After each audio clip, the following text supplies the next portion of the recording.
시작 기도하겠습니다. 성부와 성자와 성령의 이름으로. 주여 나를 온전히 받아주소서.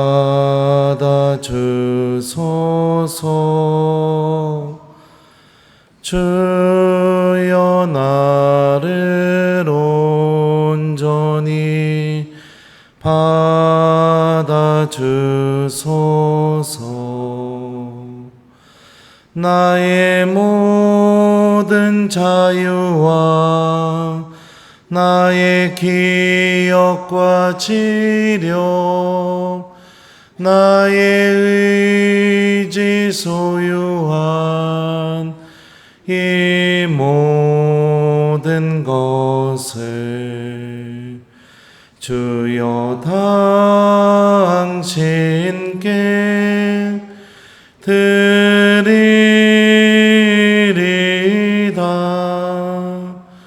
이 모든 것 되돌려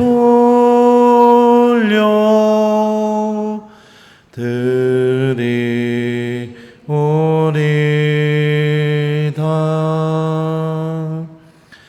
은총이 가득하신 마리아님 기뻐하소서. 주님께서 함께 계시니 여인 중에 복되시며 태중의 아들 예수님 또한 복되시나이다.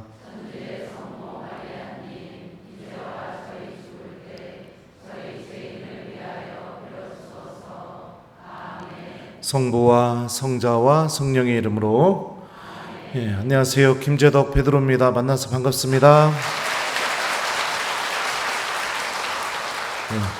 우리 반석동 성당은 제가 자주는 왔었어요. 근데 여러분들 만난 적은 없고 본당 신부님하고 놀려고 동창 신부다 보니까 오면은 1층에서 그냥 4층 딱 누르고 바로 사제가 올라가서 이렇게 자주 왔던 본당입니다. 근데 이렇게 교우 여러분들 만나니까 너무 반가워요. 그리고 소개받은 대로 우리 김찬영 신부님하고는 아주 동창들 중에서 사이가 꽤 각별합니다. 왜요?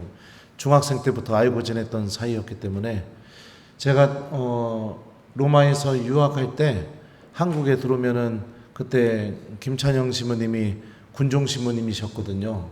그러면은 동창들하고 놀다가 이제 헤어질 때 되면은 따로 저를 항상 불렀어요.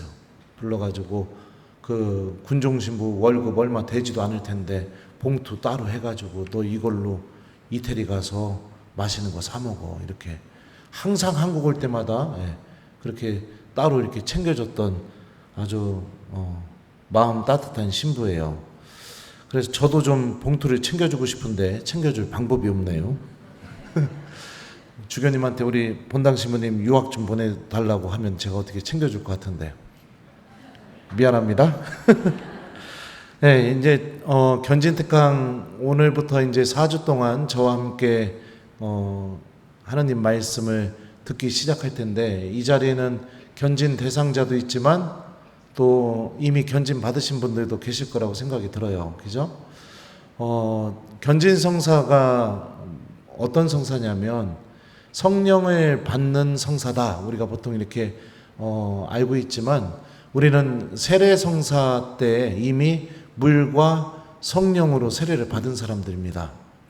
그리고 이미 성령 하느님의 도우심과 현존 안에서 살아가고 있어요. 그러면 견지성사는 무엇이냐? 사도행전을 읽어보게 되면 오순절에 사도들에게 성령께서 오셔서 어떤 일이 벌어지게 되느냐? 사도들에게 성령의 은사들이 주어지게 됩니다. 그러면서 그 겁쟁이였던 사도들이 밖으로 뛰쳐나가서 예수님의 증인으로 확 바뀌게 됩니다. 견진성사는 바로 이 성령의 열매, 성령의 은사를 성령 하느님께 내가 선물로 받는 성사가 견진성사예요. 이 성사를 준비하기에 앞서서 코린토 1서에 나오는 이 성령의 은사에 대해서 제가 좀 한번 읽어드릴게요. 은사는 여러 가지지만 성령은 같은 성령이십니다. 직분은 여러 가지지만 주님은 같은 주님입니다. 활동은 여러 가지지만 모든 사람 안에서 모든 활동을 일으키시는 분은 같은 하느님이십니다. 하나님께서 각 사람에게 공동선을 위하여 성령을 드러내 보여주십니다. 그리하여 어떤 이에게는 성령을 통하여 지혜의 말씀이, 어떤 이에게는 같은 성령에 따라 지식의 말씀이 주어집니다. 어떤 이에게는 같은 성령 안에서 믿음이, 어떤 이에게는 그 한 성령 안에서 병을 고치는 은사가 주어집니다. 어떤 이에게는 기적을 일으키는 은사가, 어떤 이에게는 예언을 하는 은사가, 어떤 이에게는 영들을 식별하는 은사가, 어떤 이에게는 여러 가지 신령한 언어를 말하는 은사가, 어떤 이에게는 신령한 언어를 해석하는 은사가 주어집니다. 이 모든 것을 한 분이신 같은 성령께서 일으키십니다. 그분께서는 당신이 원하시는 대로 각자에게 그것들을 따로따로 나누어 주십니다. 코린토 1서 12장의 말씀이에요. 이 말씀에 의하면 성령께서는 우리의 모습에 따라서 우리가 하느님을 잘 증언하는데 도움이 될 수 있는 여러 가지 은사들을 나누어 주신다고 성령께서 이렇게 바오로 사도가 설명하고 있죠. 근데 이미 세례받고 견진성사 받으신 분들, 여러분들 안에서 이 은사가 힘을 드러내고 있나요? 궁금해서 물어보는 거예요. 네. 은사가 힘을 드러내고 있냐고요. 여러분들 체험해 보셨어요? 성령 체험? 어떤 사람에게는 지혜의 말씀이, 어떤 이에게는 같은 성령에 따라 지식의 말씀이 주어집니다. 바오로 사도가 이렇게 얘기합니다. 말씀의 은사라고 하죠. 저는 세상에 드러나기 시작하면서부터 특히 미사 때나 이렇게 강론 때 또 복음을 전하기 시작할 때 제가 생각하지도 않았던 하느님 말씀이 막 제 머릿속에서 샘솟듯이 쏟아져 나옵니다. 샘솟듯이. 또 한번 그랬던 체험도 있어요. 입당을 하는데 그 엠마오로 가던 제자들이 그 예수님께서 빵을 쪼개게 될 때 부활하신 예수님 알아보게 되잖아요. 그리고 나서 어떻게 고백을 하느냐? 길에서 우리에게 성경 말씀을 풀이해 주실 때 속에서 얼마나 타올랐던가 이렇게 고백을 해요. 저는 이게 무슨 느낌인지 알아요. 입당할 때 처음 해봤으니까. 입당하는 순간부터 머릿속에서 성경 말씀이 구약부터 신약에 관련된 말씀이 계속 머릿속에 울려 퍼지면서 가슴이 타는 느낌이 나더라고요. 강론을 할 때도 가슴이 타는 느낌이 나면서 제 입에서 제가 전혀 의도하지 않았던 하느님 말씀들이 그냥 막 나옵니다. 딴소리가 아니라 성경 말씀들이. 그래서 미사 끝나고 나서 혼자 막 깜짝깜짝 놀랄 때가 있어요. 내가 이런 성경 말씀도 알고 있었나? 할 정도래요. 또 보면요. 어떤 이에게는 같은 성령 안에서 믿음이, 어떤 이에게는 그 한 성령 안에서 병을 고치는 은사가 주어집니다. 이거 체험해 보셨나요, 여러분들? 믿음의 은사. 내가 믿음을 굳건하게 지키게 되게 되어서 교회 안에서 하느님의 표징이 되어주는 것. 또 내가 누군가를 치유하는 것. 체험해 보셨어요? 저는 체험해 봤어요. 그 어떤 것에도 흔들리지 않고 내가 믿음을 잘 지킬 수 있게 하는 그 힘이 설명하지 못하겠는데 막 솟아나는 거예요. 한번 그랬던 적이 있습니다. 제가 대전에서 본당 신부할 때 저희 부모님이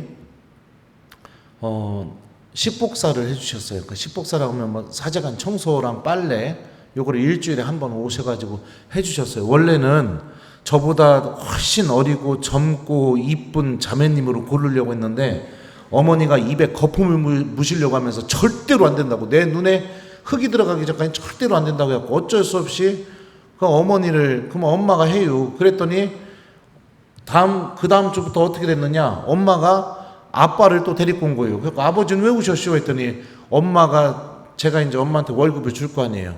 그 월급의 반을 아빠 주기로 했다고. 그러니까 엄마가 아버지를 고용한 거예요. 그래가지고선 둘이 이제 사제관 청소하고 막 이러는데 저희 아버지가 한번 제가 서품 받고 나서 한 달도 안 돼서 뇌출혈로 쓰러지셨다 일어나셔가지고 오른쪽이 많이 불편하세요. 근데 하루는 사제관에서 부모님이 오실 시간이 한참 지났는데도 안 오길래 창문을 열고 봤더니 성당 마당에서, 그러니까 성당 입구에서 동네 주민하고 부모님하고 시비가 붙은 겁니다. 내려가서 보니까 처음 제 귀에 들린 소리가 새파랗게 젊은 사람이 저희 아버지한테 이렇게 하는 거예요. 차 똑바로 대라고 병신아. 이 소리가 처음으로 제 귀에 들린 거예요. 저도 아들인데, 신부님을 떠나서 아들인데 얼마나 화가 났겠습니까? 그죠? 제가 참고로 고등학교 때 16대 1로 싸워서 이긴 사람이 이 주먹이 핵주먹이에요. 핵주먹. 홍성 핵주먹. 네. 부모님 사제관에 먼저 들어가시라고 하고, 왜냐하면 그 성당 주차장이 굉장히 좁아서 아버지가 차를 댄 트렁크 부분이 보도블록 쪽으로 조금 튀어나와서 있었어요. 그래서 제가 죄송합니다, 차 다시 대겠습니다 했더니 제 뒤에다 대고 네가 이 성당 신부냐 하면서 막 욕을 바가지로 하는 겁니다. 그런데도 참으면서 차 대고 성전으로 올라가는데 성당 그 성전 입구까지 쫓아와서 욕을 계속 하는 거예요. 뒤에다 대고. 그리고선 계단으로 딱 올라가는데 얼마나 억울하고 화가 나는지. 그런데도 갑자기 또 성경 말씀이 생각나는 거예요. 사람들이 나 때문에 너희에게 온갖 사악한 말을 하면 너희는 행복하다. 기뻐하고 즐거워하여라. 너희가 하늘에서 받을 상이 크다. 예수님 때문에 참은 거죠. 예수님에 대한 믿음 때문에. 또 제가 또 이 얘기하면은 또 여러분들 막 강의 끝나고 안수 달라고 막 난리가 날 텐데, 제가 하는 일이 아니죠. 근데 이제 특강이나 뭐 특히 성령기도회나 이런 데 가면 안수해 달라면 안수를 해줘요. 근데 한 교우가 한번 찾아왔었어요. 저한테 안수 받고 싹 나섰다는 겁니다. 그러더니 제가 설마 그러겠어? 뭐 이런, 저도 믿지는 않았었죠. 그랬는데 몇 달이 지난 다음에 또 찾아온 거예요. 그러더니 분이 보시라고 진짜 싹 나섰다고. 이런 일들이 벌어집니다. 그래서 제가 하느님께 찬미드리십시오, 감사드리십시오 그랬던 기억이 있어요. 여기에 쓰여져 있는 바오로 사도의 고백이 거짓말일까요? 여러분들, 제가 분명하게 말씀드리는데 이미 견진성사 받으신 분들, 지금 바오로 사도가 이야기한 말씀의 은사, 치유의 은사, 믿음의 은사, 기적의 은사, 또 예언의 은사, 영을 식별하는 식별의 은사, 또 신령한 언어를 말하는 은사, 신령한 언어를 해석하는 은사, 이런 은사들, 은사 체험을 내가 견진성사 받은 이후에 지금까지 단 한 번도 해본 적이 없다. 이거 무엇을 의미할까요? 신앙생활 무진장 잘못하고 있는 겁니다. 어마어마하게 잘못하고 있는 거예요. 얼마나 잘못하고 있으면 성령께서 주신 은사가 힘을 드러내지 못할 겁니까? 어마어마하게 잘못하고 있다는 것을 의미합니다. 거짓말이 아니니까요. 저도 체험하고 있으니까. 신부님이라 그런 거 아니에요? 아니에요. 신부님이라 그런 게 아니죠. 성령 기도회만 가도 이 은사 체험하신 분들이 넘쳐납니다. 그러니까 신앙생활을 굉장히 잘못하고 있다. 심각하게 생각하셔야 된다. 하느님을 왜 믿습니까? 여러분들 지금 다 하느님 믿어서 이 자리에 와 계시죠? 아닌가요? 하느님 믿으니까 이 자리에 계시는 거 아니에요? 1번, 하느님을 믿어서 이 자리에 있다. 2번, 그냥 동네 친구가 성당 다니니까 나도 따라서 왔다. 3번, 엄마가 가라고 해서 왔다. 몇 번이에요? 네, 그렇죠. 네. 하느님을 믿으니까 지금 이 시간에 여기 있어요. 하느님에 대한 믿음이 없으면 여러분들 여기 있을 이유도 없어요. 저도 여러분들한테 뭐 말씀 전하고 이럴 필요도 없어요. 저는 이미 중고등학교 때 저 좋다고 쫓아다녔던 그 여자애들 시집 갔나 안 갔나 찾아봐가지고 당장 빨리 만나서 사랑하고 살아야죠. 하느님 안 계시다면, 하느님에 대한 믿음이 없다면. 그럼 하느님 왜 믿으세요? 하느님을 믿는 이유가 뭐세요, 여러분들? 1번, 내가 삶을 살면서 어려운 일이 있을 때마다 하느님께 기도해서 도움받고 그 일들을 다 해결하기 위해서. 2번, 우리 집 아파트 값이 점점 올라서 그래서 내가 이 동네를 떠나게 될 때 더 많은 부를 누리기 위해서. 3번, 내 자녀들 좋은 대학 가고 좋은 직장 구하고 좋은 배우자 구하기 위해서. 4번, 하느님 나라와 영원한 생명을 차지하기 위해서. 몇 번이에요? 그러면 여러분들 그렇게 신앙생활 하세요? 뻥치시네. 진짜예요? 네. 내가 하느님을 믿는 이유가 무엇인지를 어떻게 알 수 있냐면 여러분들 기도 지향을 보시면은 내가 하느님을 무엇 때문에 믿는지 알 수 있습니다. 정말로 죄송하지만 예수님께서 세례 받으시고 나서 처음으로 하셨던 복음 선포의 핵심이 뭐냐면 회개하여라, 하늘나라가 가까이 왔다. 이게 예수님 복음 선포의 핵심이었어요. 근데 오늘날 신앙인들 안에서 하느님 나라가 사라졌고 영원한 생명에 대한 갈망이 사라져버렸어요. 희망이 사라져버렸어요. 세례받을 때 신부님은 여러분들에게 다 이 질문을 했습니다. 여러분은 하느님의 교회에서 무엇을 청합니까? 신앙을 청합니다. 신앙이 여러분에게 무엇을 줍니까? 영원한 생명을 줍니다. 그러니까 하느님 믿는 이유가 영원한 생명을 얻기 위해서 하느님을 믿는 거예요.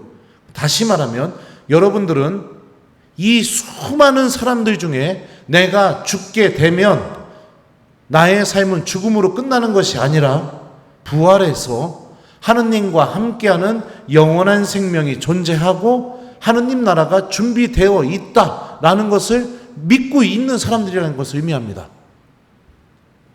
그러면은 생각을 해보죠. 그 하느님 나라 들어가기 위해서 어떤 준비를 하고 계세요? 어떤 준비를 하고 계세요? 1번, 주일미사 1대와 1년에 2번, 판공성사 2번.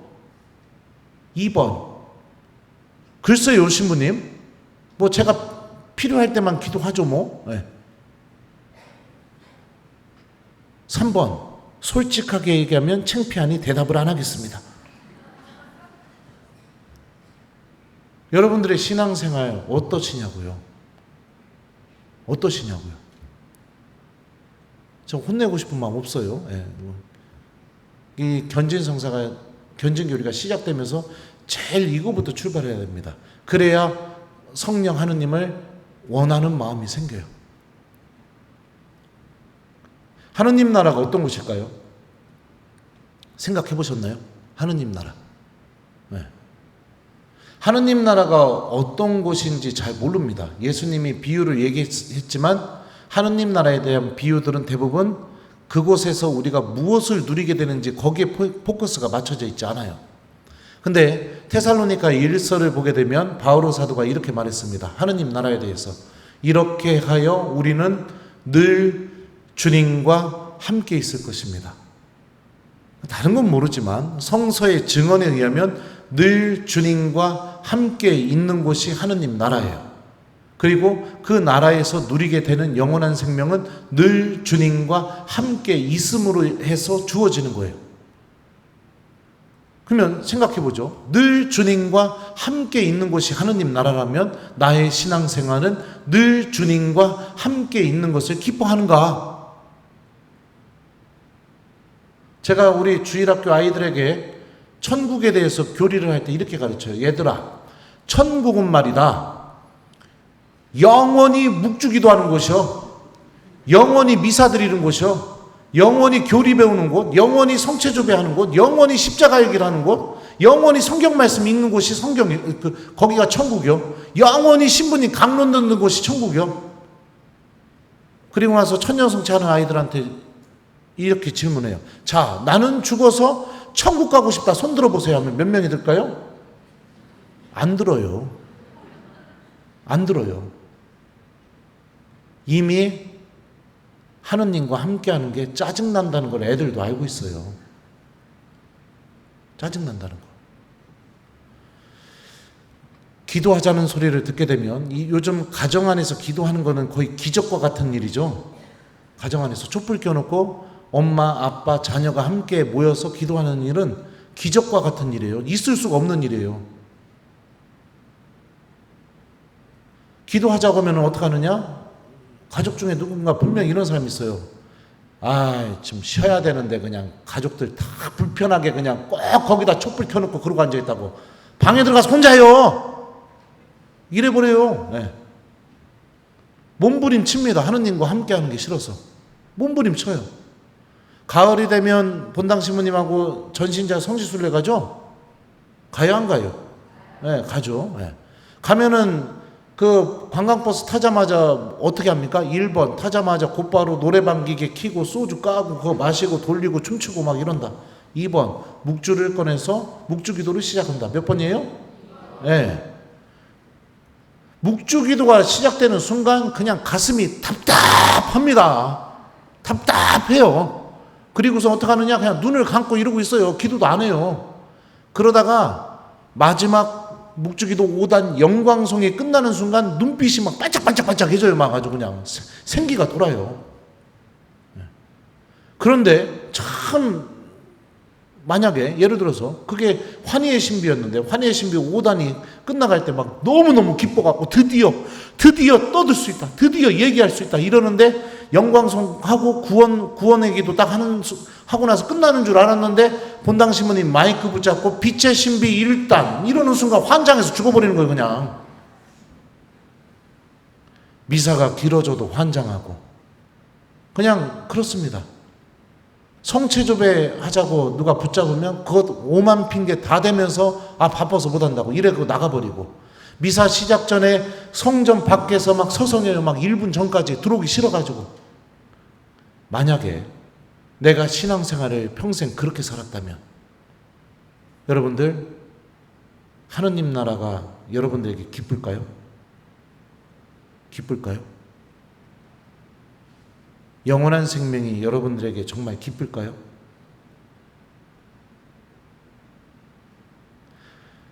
하느님 나라에 대한 비유들을 보게 되면 예수님이 이렇게 말씀하셔요.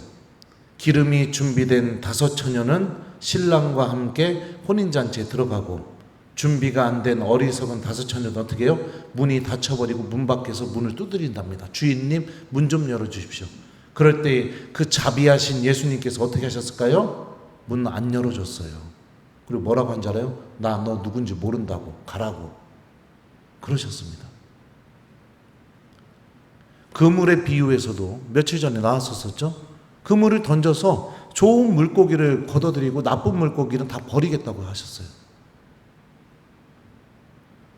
또 이런 말씀도 있죠. 그때 많은 사람들이 나에게 와서 이렇게 말할 것이다. 주님, 저희가 주님 앞에서 먹고 마시고 저희가 주님의 이름으로 마귀들을 쫓아내고 주님의 이름으로 가르치고 그러지 않으셨습니까? 그런데 예수님 뭐라고 하신다고 했어요? 내게서 물러가라. 나는 너희가 누군지 모른다. 이 악법을 일삼는 자들아. 이렇게 말씀하신다고 했어요. 제 얘기가 아니라 예수님 말씀 지금 그대로 얘기해 주는 겁니다. 나에게 주님 한다고 모두 하늘나라에 들어가는 것이 아니다. 하늘에 계신 내 아버지의 뜻을 실행하는 자라야만 들어갈 수 있다. 자, 그러면 여러분들 어떻게 신앙생활을 하고 계세요? 장례식장 가보신 적 있죠? 없어요? 있죠. 장례식장 보통 갈 때는 나랑 각별한 관계를 맺었기 때문에 내가 장례식장까지 가는 거예요. 그죠? 갔는데 시골 같은 경우는 장례식장에 ATM 기기가 없는 경우가 있습니다. 그런데 내가 마침 현찰을 준비해서 못 갔어요. 자, 그러면 여러분도 어떡합니까? 1번 빈손으로 부의금 없이 그 빈소에 들어갈 수 있다. 2번 절대로 못 들어간다. 나와가지고 동네에 농협이나 이런 데 ATM기 있는데 차로 알아봐갖고 검색해서 가서 현찰을 뽑아가지고선 그리고선 부의금을 준비한 다음에 그리고 빈소로 들어갈 수 있다. 몇 번이에요? 이거 몰라요? 여러분들 빈손으로 빈소 들어갈 수 있어요? 예? 못 들어가죠. 어떻게 들어가요? 빈손으로. 근데 예수님의 비유를 보면은 한 가지 분명한 사실을 알 수 있습니다. 정말로 죄송한 말씀이지만 천국문 앞에는 ATM 기기가 없습니다. 내가 신앙생활을 통해서 주님을 만날 준비가 안 돼 있다면 그 순간에는 그냥 아주 냉정하게 문이 닫혀버린다는 거예요. 에이팅기가 없어요. 천국문 앞에는. 신앙생활이 어느 순간부터 내가 영원한 생명을 얻고 구원을 얻는 이 삶이라는 이 목적을 교우들이 잃어버리고 어떻게 하느냐? 뭘로 바뀌어요? 친목 모임으로 바뀌었어요. 친목 모임.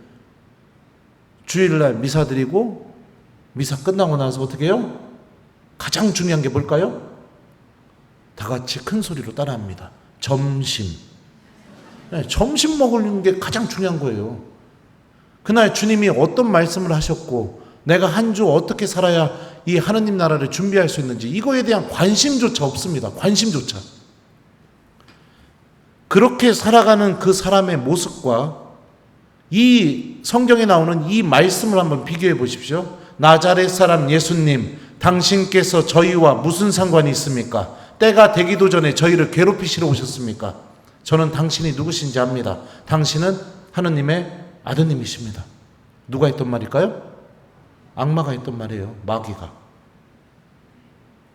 악마는 머리로 하느님 계시라는 거 알죠? 예수님이 하느님의 아드님이라는 것도 알고 있죠? 다 알고 있어요. 하느님 나라 존재한다는 것도 알고 있어요. 죽은 다음에 영원한 생명이 있을 거라는 것도 머리로 다 알고 있어요. 그런데 하느님한테, 예수님한테 뭐라고요? 당신께서 저희와 무슨 상관이 있습니까? 예수님과 아무 상관없기를 바라요. 아무 상관없기를. 그래서 주일미사 끝나고 다음 주 주일미사 전까지 단 1초도 주님과 함께 무엇인가를 하지 않습니다.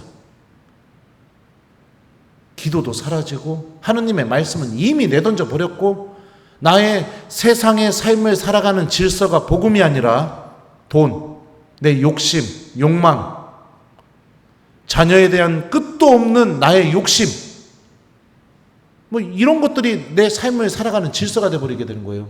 복음이 아니라. 그리고 뭐라고 하죠? 때가 되기도 전에 저희를 괴롭히시러 오셨습니까? 예수님과 함께하는 시간이 괴로운 시간인 거예요. 그래서 기도하자고 하면 괴로워요. 성체조배하자고 하면 괴로워요. 미사가 길어지면 괴로워요. 묵주기도 하자고 하면 괴로워요. 근데 그게 본당에서는 드러나지 않아요. 어디서 드러날까요? 자기 집에서. 다 드러나죠. 난리를 칩니다. 막 하느님과 함께하기 싫어서. 환장해서 죽으려고 해요.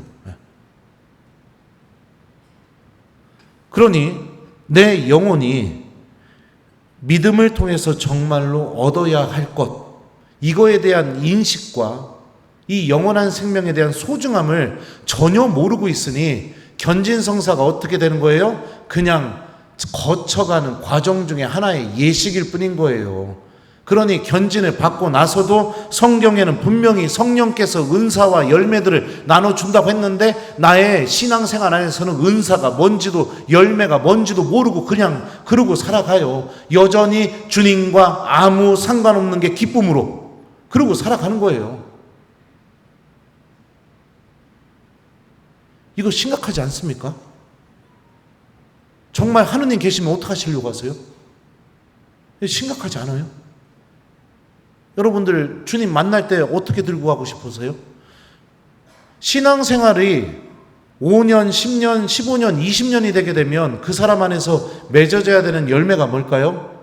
완덕이라는 열매가 맺어져야 돼요. 완덕. 다시 말하면 하느님 나라 들어갈 준비가 갖춰져 있는 사람이 되어야 된다고요. 근데 5년, 10년, 20년, 30년 노년에 접어들수록 신앙인의 모습을 보게 되면 어떻게 될까요? 제가 보기에는 연옥이나 지옥 갈 준비가 완벽하게 갖춰져 있는 사람이 돼 있어요. 정말 죄송하지만 예수님이 우리가 예수님 만나게 됐을 때 심판하시겠다고 했습니다. 마태복음 25장에 나옵니다. 그때 심판의 기준이 뭘까요? 우리 얼마나 죄를 많이 저질렀느냐 이걸로 심판하실까요? 아니에요. 너희는 내가 굶주렸을 때 먹을 것을 주었고 내가 목말랐을 때 마실 것을 주었으며 내가 나그네였을 때 나를 따뜻히 맞아들였다. 그러니까 이 하느님 나라에 들어갈 의인들이 예수님한테 물어봐요. 주님, 언제 주님이 목마르셨고 굶주리셨고 헐벗으셨고 감옥에 갇히셨고 나그네가 되셨었냐고. 그러니까 예수님이 얘기하시죠. 내 형제들 가운데 가장 작은 이에게 준 게 바로 나에게 준 것이다. 신앙생활을 그러면 오래 하면 오래 할수록 어떤 열매가 맺어져야 될까요? 내가 갖고 있는 재물 구원받는데 쓰는 사람이 되어 있어야겠죠. 가장 작은 이에게 나눠줄 수 있는 사람이 돼야겠죠. 근데 어떻게 해요? 더 공짜 좋아하고, 더 남탓하고, 더 원망하고, 더 험담하고, 더 완고하고, 더 자기밖에 모르고, 더 고집세고, 그렇게 되어 있어요, 사람이. 하느님을 믿고 있으면서도. 믿음이 그 사람을 아무것도 바꿔놓지 못한 겁니다. 믿음이요. 예수님이 내가 너희를 사랑한 것처럼 너희도 서로 사랑하여라 이렇게 말씀하셨는데 사랑의 열매가 없어요. 막. 왜 이런 일이 벌어질까요? 믿음을 통한 영원한 생명을 바라보지 못하고 있기 때문에 그렇습니다. 하느님을 소원 들어주는 기계 그 이상으로도 생각 안 하는 거예요. 그냥 내가 그냥 이 난처한 상황에서 어디 의지할 데 없으니까 그제서야 비로소 묵주 들고 그냥 막 의지하면서 그냥 기대는 거예요. 그리고서 그 상황을 또 해결하고 나면은 내 힘으로 안 된다는 것을 분명히 깨달았지만 곧바로 기도부터 내던져 버립니다. 내던져 버리죠. 여러분들 자녀들 혹시 냉담하고 계십니까? 이 문제에 대해서 어떻게 생각하세요? 냉담한 내 자녀들, 하느님과 함께 살아갈 준비가 하나도 안 돼 있어요. 기름이 하나도 준비가 안 돼 있어요. 그러면 내 자녀가 나중에 죽어서 하느님 앞에 가게 됐을 때 내 자녀에게 어떤 말씀이 이루어지게 될까요? 어떤 말씀이 이루어지게 될까요? 주인님, 문 좀 열어주십시오. 근데 예수님 뭐라고 할까요? 나는 너를 알지 못한다. 내게서 물러가라. 이 악법을 일삼는 자들아. 그러지 않을까요? 믿음의 가치, 신앙의 소중함, 내가 믿음을 통해서 무엇을 얻으려고 하는 사람인지 이거에 대한 인식이 없기 때문에 이런 일들이 벌어지게 되는 겁니다. 이런 일들이요. 제가 유학을 가게 되었을 때 제가 다녔던 학교가 좀 힘든 학교였습니다. 저는 성서학을 공부하고 왔는데 그 학교는 유일하게 로마에서요 석사 과정이 4년입니다. 다른 학교는 2년 과정이에요. 근데 석사에 등록을 하려면 예비 과정이라는 게 있습니다. 그 예비 과정 동안에 뭐 하느냐? 1년 동안 히라버, 히브리어를 시험을 봐서 통과를 해야 돼요. 매주 토요일마다 시험을 봐요. 그리고 중간고사, 기말고사 봐가지고 학교에서 정한 이 커트라인에 점수가 미치지 못하면 평균이요. 어떻게 하느냐? 1학기 기말고사와 함께 학생들 다 잘라버립니다. 그리고서 2학기가 시작돼서 또 그걸 매주 시험을 봐서 2학기 기말고사 때 모든 시험 평균 더해갖고 학교에서 정한 커트라인에 통과를 못하면 또 잘려요. 그러면 입학을 못해요. 예비 과정이니까. 그러면서 그 예비 과정 동안에 또 뭐를 해야 되느냐? 히라버, 히브리어 하면서요. 영어 시험을 통과해야 돼요. 영어 시험은 뭐냐? A4 용지 성경 아티클 빡빡하게 써 있는 거요. 1시간 안에 그걸 이태리어로 옮기는 게 그게 영어 시험이에요. 그리고 운이 좋게 합격을 해서 본과에 들어가게 되면 또 어떤 걸 배우느냐? 여전히 히라버, 히브리어 배우면서요. 그 다음에 시리아어, 타르굼, 아람어 이 고대어를 배워요. 고대어 5개. 영어도 했죠. 그리고 석사 과정 안에 꼭 맞춰야 될 게 뭐냐면 프랑스어. 논문을 써서도 프랑스어 시험 통과를 못하면 학위가 안 나와요. 그리고 난 다음에 석사를 마치고 박사를 시작하려면 박사 시작하기 전에 뭐를 해야 되느냐? 독일어를 해야 돼요. 제가 우리 김찬영 신부님이 잘 알고 있지만 저는 IQ가 92입니다. 92. 고등학교 때 IQ 테스트 했는데 92가 나왔어요. 담임 선생님이 결과지를 주시면서 저한테 그랬어요. 제도가 세퍼트가 70이다 이놈아. 그러니까 전 걔보다 지능이 22밖에 높지 않은 사람이에요. 제가 대전신학교 입학할 때 대학 수학능력시험 외국어 영역 80점 만점했는데 80점 만점 중에 저는 8점 맞았던 사람이에요. 띨띨한 사람이에요. 띨띨한 사람.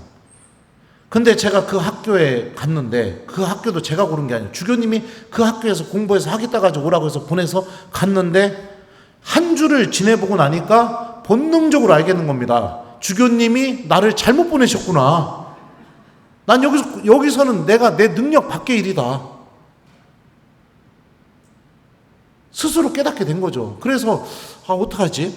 주교님한테 편지를 쓸까? 어떡하지? 근데 일주일 다녀보고 나서 학교 입학도 못하고 일주일 다녀보고 나서 주교님 못하겠습니다. 이건 아닌 것 같은데. 그래서 학교에서 하는 공부를 쫓아가려고 어떻게 했느냐? 잠을 줄이기 시작했어요. 그리고선 좀 공부하다 보니까 어느 순간부터 이 히브리어 안에 담겨져 있는 그 의미들을 깨닫기 시작하니까 너무 재밌는 거예요. 그 욕심이 생기게 되는 거예요, 사람이. 어떤 욕심이 생기게 되느냐? 나 여기서 공부 꼭 하고 싶다. 내가 힘들겠지만 이 공부를 해내기만 하면 내가 하느님 말씀 안에 담겨 있는 그 신비를 내가 깨달을 수 있을 것 같은 그런 생각이 들게 되는 겁니다. 거기서 공부하고 싶은 욕망이 생기게 되니까 어떻게 해야 될까요? 제 삶을 완전히 다 뜯어 고쳤어야 됐습니다. 다음으로 미루는 습관, 미리미리 준비 안 하는 습관, 그리고 게으른 습관, 이런 것들을 다 뜯어 고쳤어야 됐어요. 원래 인생은 그렇죠. 값진 것을 얻으려면 포기하는 게 많아요. 그죠? 그걸 얻기 위해서. 그래서 하루에 4시간 이상 자본 적이 없습니다. 4시간 이상. 그리고 나서 공부를 마치게 되니까 저는 지금도 일독서는 히브리어로 읽습니다. 이독서는 히라보로 읽어요. 복음도 히라보로 읽어요. 그러면서 이 말씀 안에 담겨있는 의미들이 막 보이기 시작해요. 너무너무 기쁜 거예요. 막. 그렇다면 사람은 그렇잖아요. 값진 것을 얻기 위해서 포기하는 게 있어야 된다고요. 그럼 여러분들 하느님께서 주시는 영원한 생명을 얻기 위해서 무엇을 포기하고 계십니까? 신앙생활이라는 게 뭐냐면 내가 무엇인가를 간절히 원해서 하느님이 바뀌기를 바라는 거, 이건 잘못된 신앙생활이에요. 하느님 때문에 나의 삶이 바뀌고 하느님 때문에 나의 습관이 바뀌게 되고 하느님 때문에 선택의 가치, 우선순위가 바뀌게 되는 게 이게 올바른 신앙생활이죠. 아무 변화도 없다면, 그렇다면 어떡하실 거예요? 하느님 만나게 될 때 어떡하실 거예요? 정말 내가 하느님을 믿고 있는가? 여기서부터 출발해야 됩니다. 성경에서 고백하고 있는 죽음 이후에 펼쳐질 하느님께서 말씀하신 예수님 복음 선포의 중심인 영원한 생명을 내가 정말 원하고 있는가? 제가 한번 냉담자 만나가지고 그런 얘기 한 적이 있었어요. 자매님, 그렇게 기도도 안 하고 미사도 안 나오고 하느님 말씀이 뭔지도 하나도 모르고 그렇게 죽을 때까지 평생 살다가 나중에 죽어서 하느님 만나면 어떻게 될 것 같아요? 그렇게 얘기했더니 그 냉담교가 이러는 거예요. 신부님, 그래도 예수님은 저를 사랑하시잖아요. 저에게 자비를 베풀어 주실 거예요. 그렇게 말씀하시는 겁니다. 그래서 제가 그랬어요. 자매님, 저도 예수님이 정말 그러셨으면 좋겠네요. 근데 성경을 읽어보십시오. 하느님 나라에 대한 비유에는 자비, 용서 이런 단어가 하나도 없습니다. 심판, 가르겠다, 나는 너를 모른다, 막 이런 단어만 있어요. 하느님의 자비와 용서, 사랑은 우리가 삶을 다하는 순간까지지만 죽음을 맞이한 이후에는 심판만 있습니다. 심판만 있어요. 그랬더니 그 자매는 저한테 아무 대답도 안 하고 그리고선 가버려서 지금까지 안 오고 있어요.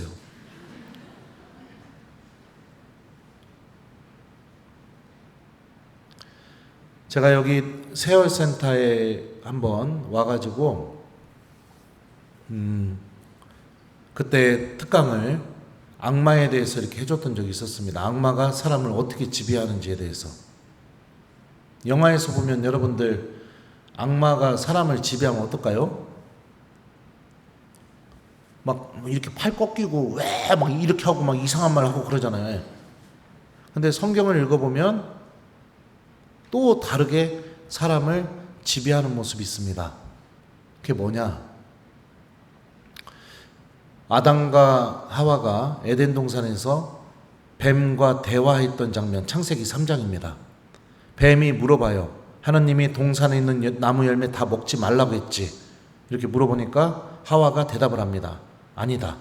다 먹어도 되는데 저 동산 한가운데 있는 그 선악과 그 열매만큼은 먹지도 만지지도 마라. 이렇게 얘기했어요.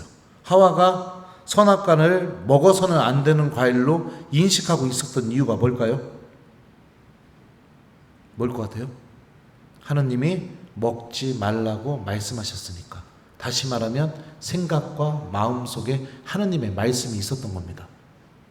근데 뱀이 이렇게 얘기해요. 너희가 이거 먹으면 절대 안 죽어. 하느님처럼 돼서 선과 악을 구분하게 될 거야.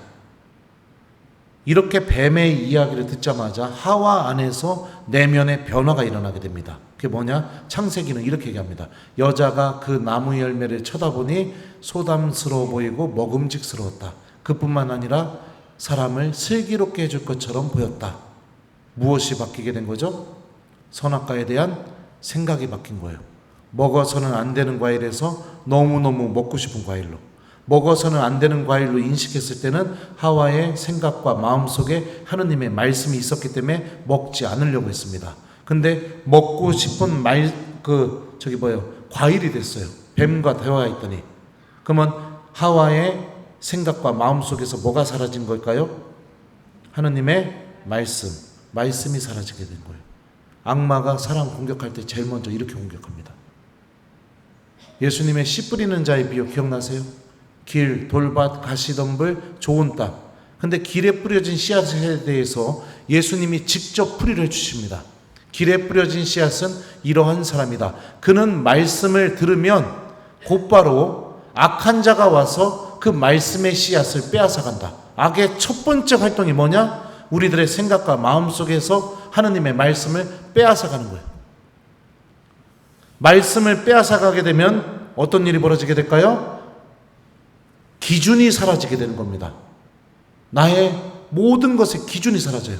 그러니까 어떻게 돼요? 하느님과 아무 상관없는 삶이 시작됩니다. 아무 상관없는 삶. 왜냐? 사람은 어떤 말씀과 어떤 말과 함께 생각하느냐에 따라서 삶의 방향이 완전히 바뀔 수도 있거든요. 제가 신학교 1학년 때 한참 선배 신부님이 저희 본당 보좌 신부님 만나러 와가지고 보좌 신부님하고 저하고 그 학사님하고 셋이 밥을 먹는데 그 학사님이 저한테 그러더라고요. 제덕이는 나중에 어떤 신부님 되고 싶어? 그래갖고 제가 그랬어요. 본당 신부요? 그랬더니 야 이놈아, 본당 신부는 언제든지 할 수 있는 거고 너 뭐 좋아하는 거 없어? 관심 있는 거 없어? 너 어떤 신부 되고 싶은지 생각 안 해봤어? 그랬고 제가 예 그랬어요. 그랬더니 그 학사님이 저한테 이 얘기를 해준 겁니다. 제덕아, 형이 신학생을 오래 살다 보니까 사제의 힘은 하느님 말씀에서 나오는 것 같더라. 너 이제 1학년이잖아. 그러니까 형은 우리 제덕이가 하느님 말씀을 잘 아는 신부님이 됐으면 좋겠어. 이러고 갔어요. 근데 그 말이 마음속에 남은 겁니다.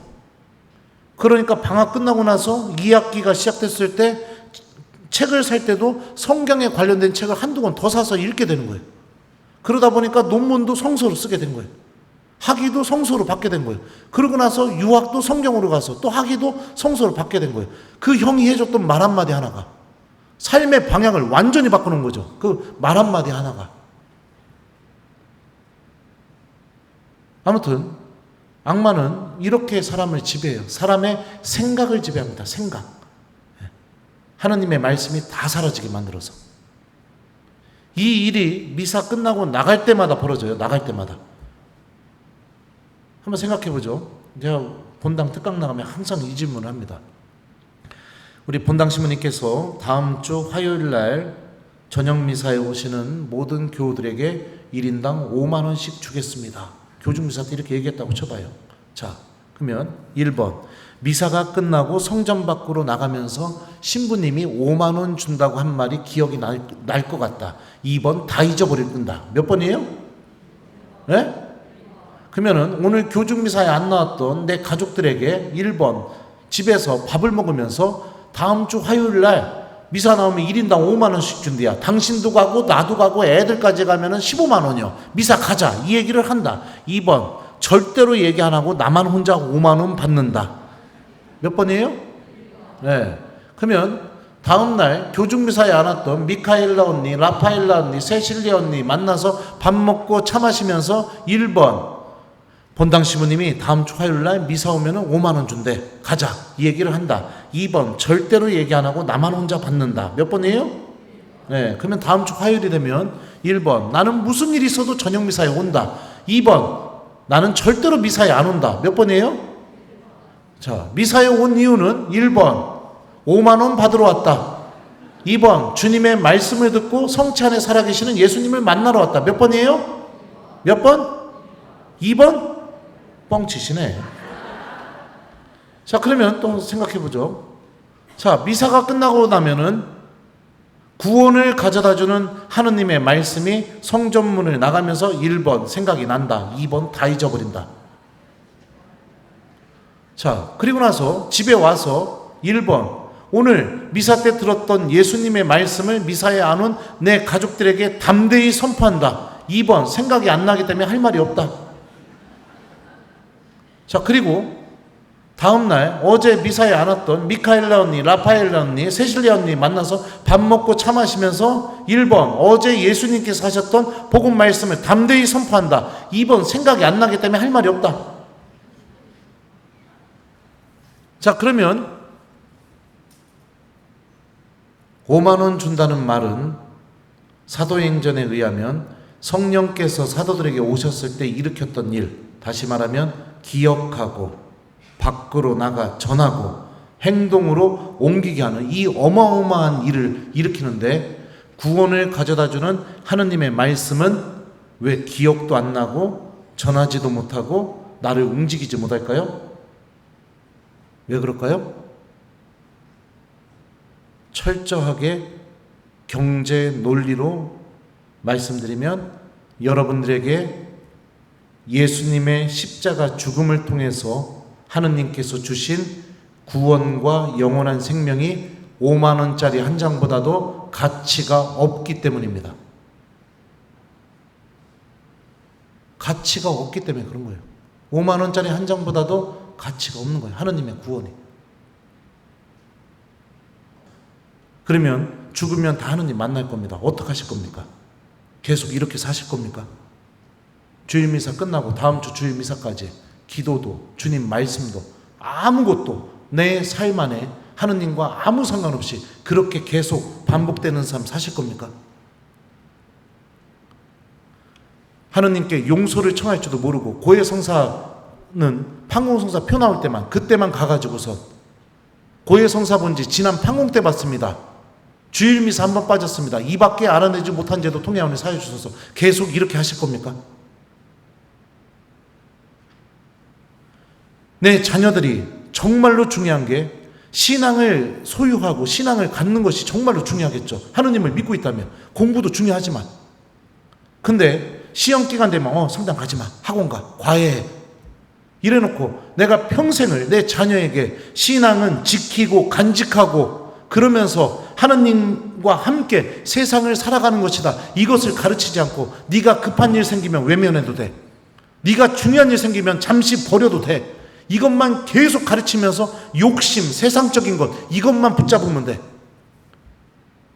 그렇게 가르치면서 살아가는 신앙생활 반복해도 괜찮겠습니까?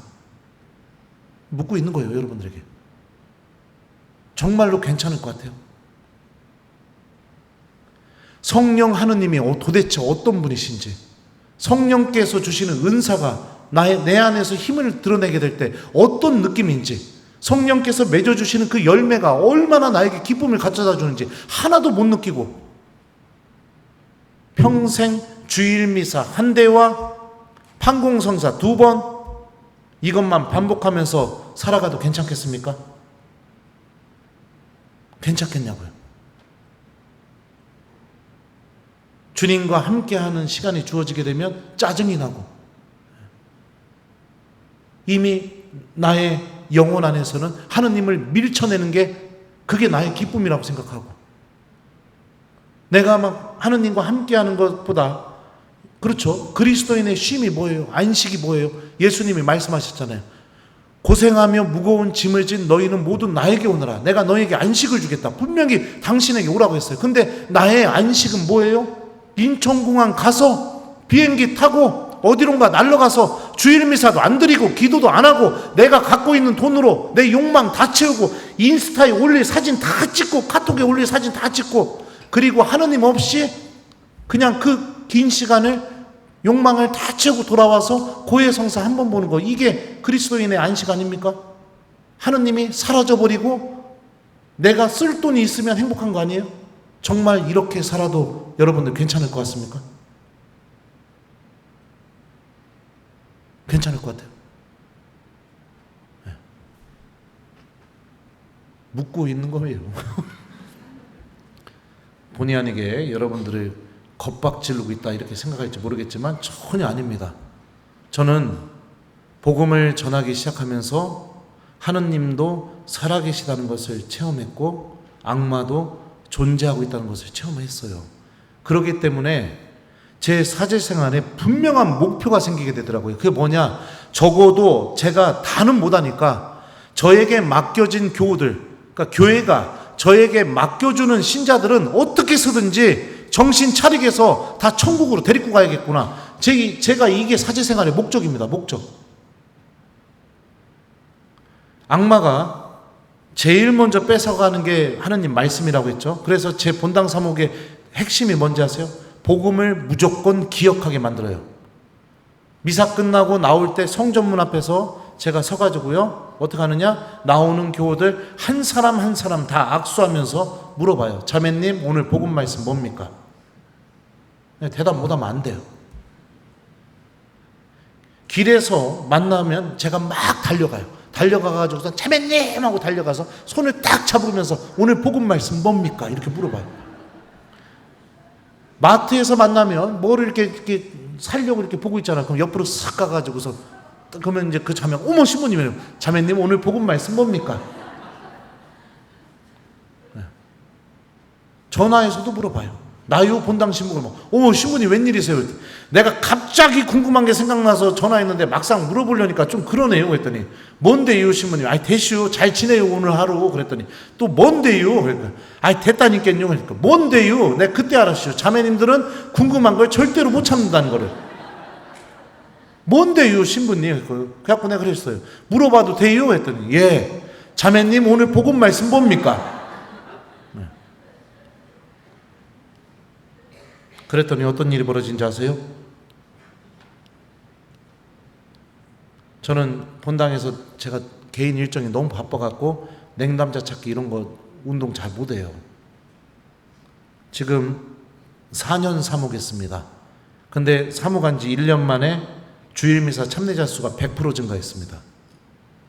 그리고 주일미사에 나오는 교우들의 4명 중에 1명, 4분의 1, 25%가 평일미사 나와요. 제 평일 미사는요, 단 한 번도 100명 아래로 떨어져 본 적이 없어요. 미사 한 대, 평일 미사가. 적게는 110명, 많이 나오면 160명까지 나옵니다. 평일 미사. 말씀을 기억하게 만들었더니 교우들이 하느님께로 돌아오는 일이 벌어진 거예요. 말씀을 기억하게 만들었더니 교우들이 하느님과 함께하는 시간을 소중하게 여기기 시작하게 된 거예요. 저희 본당은요, 미사 시작 30분 전에 성전 들어가면은요, 이미 한 50명 이상이 조용히 앉아서 다 성체 준비하고 있어요. 시키지도 않았는데. 하느님 나라가 준비가 되고 있는 거죠.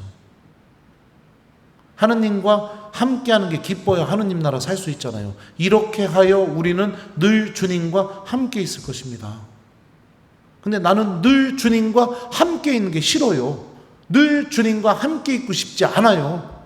그럼 어떻게 하느님 나라 들어갈 수 있어요? 예수님은 들어오라고 하지만 내가 보고서 주님 저 한 번도 이렇게 살아본 적이 없습니다. 죄송하지만 전 그냥 연옥이나 지옥이 날 것 같습니다. 본인이 그렇게 선택하지 않을까요? 자, 다시 물어보겠습니다. 여러분들 이렇게 신앙생활 하셔도 정말 괜찮을 것 같아요? 괜찮을 것 같아요? 네. 그러면 이제 우리가 변화를 일으켜야 됩니다. 변화를. 그 첫 번째 변화가 뭐냐? 악마가 우리에게 처음 빼앗아간 것. 그게 뭐죠? 하나님의 말씀. 말씀을 기억하는 신앙생활을 시작하셔야 돼요. 우리 특히 견진 대상자 여러분들, 지금 여러분들에게는 더 특별한 하나님의 은총이 주어지고 있어요. 왜냐하면 견지를 준비하고 있으니까. 하나님 말씀을 기억하는 것을 회복해야 됩니다. 성령께서 우리 안에 오셔서 하시는 중요한 활동 중에 하나가 무엇이냐? 하느님을 아빠, 아버지로 부르게 해준다고 바오로 사도가 로마서에서 얘기했어요. 그리고 예수님을 주님으로 고백하게 해준다고 그렇게 바오로 사도가 말했습니다. 하느님을 아빠, 아버지로 부른다는 게 뭘까요? 아빠, 아버지. 하느님이 진짜 내 아버지가 되는 거예요. 이게 뭐랑 똑같냐면 얼마 전에 한 서너 달 전쯤이었어요. 저희 어머니가 부정맥이 심하셔갖고 여기 심장에다 심장박동기 삽입하는 수술을 하셨습니다. 그래가지고 제가 이제 전날 어머니 모시고 서울에 올라가서 좋은 호텔에서 주무시게 하고 이제 새벽에 다시 모시고 그리고선 이제 수술을 하러 이제 갔어요, 병원에. 가갖고 이제 엄마가 수술 대기실로 이제 간호사랑 둘이 걸어가는데 그 모습을 보니까 막 엄마한테 잘못한 게 딱 생각이 나는 거예요, 막. 그래갖고 내가 뒤에서 엄마 이러고 불렀더니 엄마가 이러고 쳐다보면 이리 와요. 그랬더니 왜요 신부님? 이러면 이리 와서 안수 받고 가요. 그래갖고 내가 이제 안수해주고 그리고서 어머니한테 묵주 보여주면서 나 엄마 나올 때까지 계속 기도할 테니까 마음 편하게 다녀오시라고. 그리고서 한 4시간인가 수술이 걸렸었어요. 오전 내내. 수술이 끝난 다음에 제가 이제 어머니가 중환자실로 들어가기 전에 의사 선생님이 어머니를 만나게 해줬어요. 그래서 엄마를 만나가지고 엄마가 이제 마취돼 있다가 이제 마취에 깨어나면서 눈을 뜨자마자 저를 바라보시면서 첫 마디가 뭔지 아세요? 저는 막 엄마한테 잘못한 게 생각나고 막 눈물이 나려고 하는데 눈을 딱 뜨시자마자 저한테 처음으로 하셨던 말씀. 신부님, 엄마 괜찮으니까 빨리 신학교 수업 가세요. 학사님들 기다리잖아요.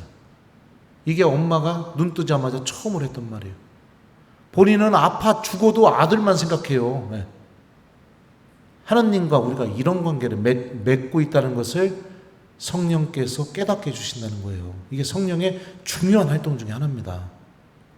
예수님을 주님으로 고백한다는 거. 여러분들 주님이라고 말하는 게 어떤 거예요?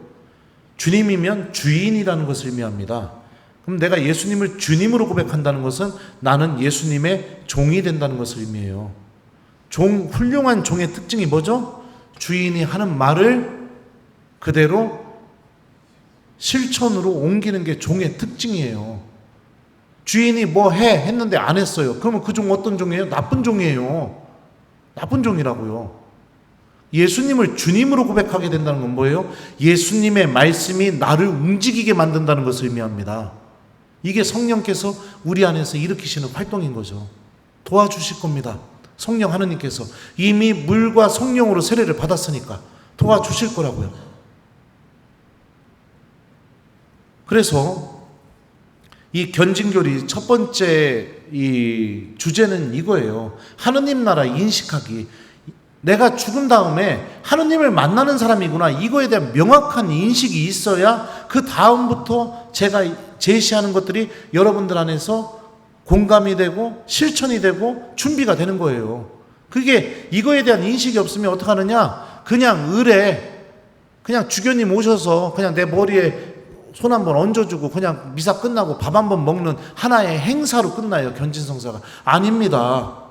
아니에요. 사도들에게 일어났던 일들이 나에게도 그대로 일어나는 성사가 견진성사예요.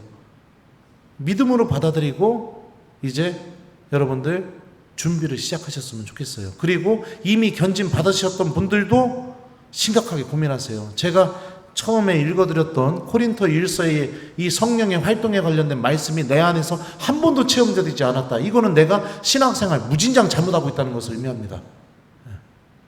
변화된 삶을 시작하셔야 돼요. 변화된 삶.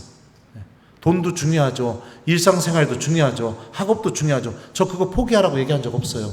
근데 하느님도 중요하다는 얘기를 하고 있는 겁니다. 하느님도. 버려서는 안 된다는 거예요. 그 정도의 가치가 있다는 겁니다. 왜냐하면 영원한 생명이 연결되어 있으니까. 자, 그래서 이번 한 주 동안 숙제를 드려요. 꼭 하시기 바라요. 부탁합니다. 숙제. 첫 번째 숙제는 뭐냐? 매일매일 아침에 일어나면 복음을 읽어보고 내가 하루 기억할 복음 말씀 한 구절을 정해서 하루에 서너 번 이상 그 말씀을 꼭 기억해보기.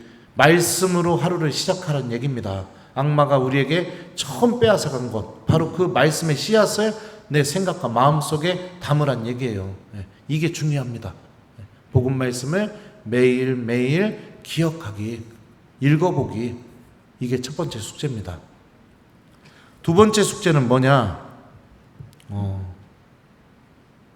여러분들 믿음이 생기려면 어떻게 될까요? 믿음이 생기려면 어떻게 해야 돼요? 모르세요? 다 이미 알고 있을 텐데. 따로 만나야 좋아할 수 있으니까. 좋아해야 사랑할 수 있으니까. 사랑한다면은 그 다음에는 어떤 일이 벌어지죠? 네? 제가 어떤 본당 가서 이렇게 질문했더니 어떤 교우가 이렇게 대답했어요. 애가 생겨요. 이거는 가톨릭 교리에 맞지 않습니다. 애 생기면 큰일 납니다. 사랑한 다음에 맺어진 열매가 뭐죠? 믿음입니다. 믿음. 믿음이 맺어진다고요. 맨 마지막에. 사랑을 하게 되면 그 사람을 믿게 돼요. 우리는 믿음이 어떻게 생기는지 다 이미 알고 있습니다. 방법을. 여러분들 믿고 있는 사람들, 사랑하는 사람들, 좋아하는 사람들 다 이 방법을 통해서 누군가를 사랑하고 좋아하고 믿고 있습니다. 이 방법을 통하지 않고서는 누군가를 사랑하거나 좋아하거나 믿는 사람 없습니다. 존재할 수가 없어요. 왜냐? 사랑과 믿음은 이 방법을 통해서 만들어지거든요. 따로 만나면 좋아해지고, 좋아하다 보면 사랑하게 되고, 사랑하다 보면 믿게 되고, 이 방법. 근데 참 신기한 게 뭔지 아세요? 이 방법을 하느님한테는 죽어도 안 써먹어요. 그래놓고 믿음이 안 생긴다고 얘기해요. 죽어도 안 써먹는다고 하느님한테. 어떻게 해야 믿음이 생기는지 알고 있는데도. 그래서 두 번째 숙제가 뭐냐? 성체조배 꼭 한번 하기. 제 다음 강의 전까지. 이게 숙제예요. 하느님 따로 만나줘 보시란 얘기예요. 따로. 출근하시다가, 아니면 출근하고 바쁘면 퇴근하시다가, 아니면 산책하다가 그냥 들어와서 예수님 저 왔어요 이러고서 앉아 있어 보란 얘기예요. 하느님 좀 따로 만나줘 보라고요. 해보시라고요. 그래야 좋아지고, 그래야 사랑하게 되고, 그래야 믿음이 생기게 되니까. 그리고 이미 견지성사 받으신 분들도 해보세요. 숙제 내주는 거니까 해보시라고요. 그래서 숙제는 두 개입니다. 첫 번째, 매일매일 복음을 읽고 복음 말씀 기억하면서 한 주를 보내기. 두 번째, 다음 특강 전까지 한 번 이상 성체주배하기. 이게 숙제예요. 그렇게 준비하고 오세요. 그러면 다음 주부터는 이제 여러분들한테 무시무시한 이야기는 이제 안 할 거예요. 재미있고 희망 가득 차고 감동적이고 눈물 나고 막 그런 이야기들을 할 거예요. 오늘 혹시나 제 이야기가 좀 불편했다면 정말 죄송합니다. 근데 저는 여러분들을 겁박지르고 싶은 마음도 없고요. 여러분들을 협박하고 싶은 마음도 없어요. 근데 제 신앙생활을 통해서 제가 체험한 것을 겪어보니 하느님도 존재하고 악마도 존재한다는 것을 겪어보니 도저히 얘기를 안 할 수가 없는 겁니다. 신앙생활의 모든 출발점은 바로 하느님 나라에 대한 인식, 영원한 생명에 대한 이 가치가 얼마나 소중한지 이거에 대한 인식, 그리고 내가 이렇게 살면 큰일 나는구나 이거에 대한 인식, 이 인식이 있어야 그 다음부터 하느님과 함께 살아가는 진짜 신앙생활이 가능하기 때문에 그런 거예요. 그래서 혹시라도 불편하셨다면 정말 미안합니다. 하지만 제가 했던 말은 제가 지어낸 말도 아니고 다 성경에 나오는 말씀입니다. 기름이 준비된 5처녀는 신랑과 함께 들어가고 준비 안 되면 문 닫죠. 그죠? 네. 나에게 주님 주님 한다고 모두 하늘나라에 들어가는 것은 아니라 다 하느님 나라에 관련된 말씀들이에요. 거기에 제 체험을 붙여서 여러분들에게 얘기했을 뿐입니다. 그러니 정말로 부탁합니다. 여러분들 우리 다 구원 받아야죠. 구원을 이미 약속받았음에도 불구하고 그 주인공이 못 되면 어떡합니까? 진지하게 고민해 보세요. 성체 앞에 앉으셨을 때 내가 정말 이렇게 살아도 괜찮을지 진지하게. 그리고 말씀을 꼭 기억하세요. 그러면 이제 성령께서 여러분들을 준비시킬 겁니다. 그리고요, 여러분들 본당 신부님한테 잘하세요. 왠지 아세요? 본당 신부님이 저랑 동창 신부라 제가 여기 왔잖아요. 오늘 이 강의 안 들었으면 여러분들 평생 어떻게 사실 것 같아요? 기도도 안 하고 그냥 주일미사만 왔다 갔다 하고 그리고 그냥 판공성사 2번만 하고 그리고 살 거 아니에요. 죽을 때까지. 변화가 안 생길 거 아니에요. 오늘 이 강의 들었으니까 좀 뭔가 막 마음이 찔리기도 하고 내가 좀 바꿔야겠다 이런 생각 안 들어요? 1번 든다, 2번 안 든다, 몇 번이에요? 개탄 줄 아세요, 저 때문에.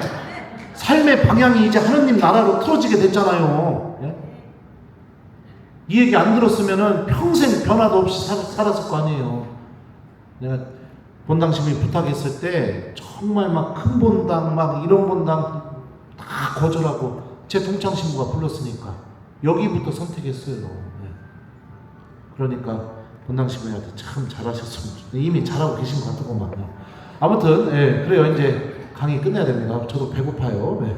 그래서 우리 하느님 나라의 주인공입니다. 성령 하느님은 우리가 정말로 하느님께 사랑받고 있고 이 나라의 주인공이라는 걸 계속 깨닫게 해주셔요. 네. 그 성령 하느님의 은총을 충만히 받기 위해서 우리 신부님이 내준 숙제, 첫 번째 하느님 말씀 기억하는 한 주 보내기, 두 번째 다음 특강 전까지 성체제대 꼭 한번 하기. 네. 이 2가지 숙제 꼭 하시기 바랍니다. 그럼에도 불구하고 안 하시는 분들이 있어요. 그러면은 그 사람의 마음을 도대체 무엇으로 변화시킬 수 있겠습니까? 무엇으로? 그냥 예수님 말씀처럼 주인님 문 좀 열어주십시오 이렇게 되겠죠. 네. 아무튼 저는 여러분들이 숙제를 잘 할 거라고 믿고 이제 강의를 마치도록 하겠습니다. 어떻게 들을만 했습니까? 네, 그래요. 재밌게 들어주셔서 고마워요. 그리고 여기 보니까 구독자들도 있다고 그러는데 이미 유튜브에서 했던 얘기인데도 처음 듣는 이야기인 것처럼 이렇게 깔깔대고 웃으면서 들어주셔서 감사합니다. 네, 마침 기도하겠습니다. 성부와 성자와 성령의 이름으로 주 내 맘에 들어가시려 하네 너 왜 모시지 않는가 이 세상에 무엇이 막으리요 왜 주께 대답 없나 전에도 항상 기다리셨고 또 지금도 기다리네.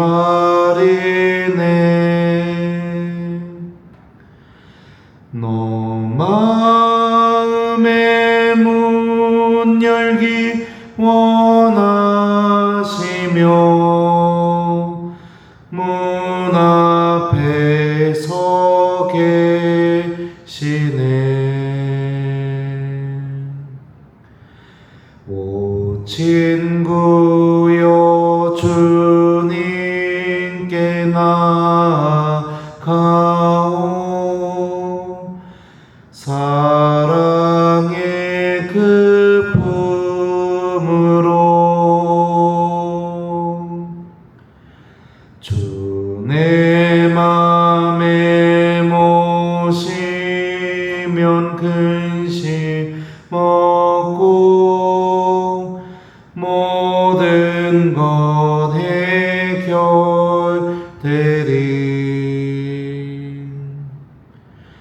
전에도 항상 기다리셨고 또 지금도 기다리네.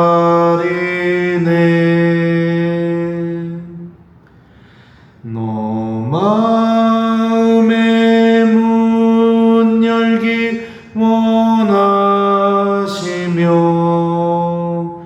문 앞에 서 계시네.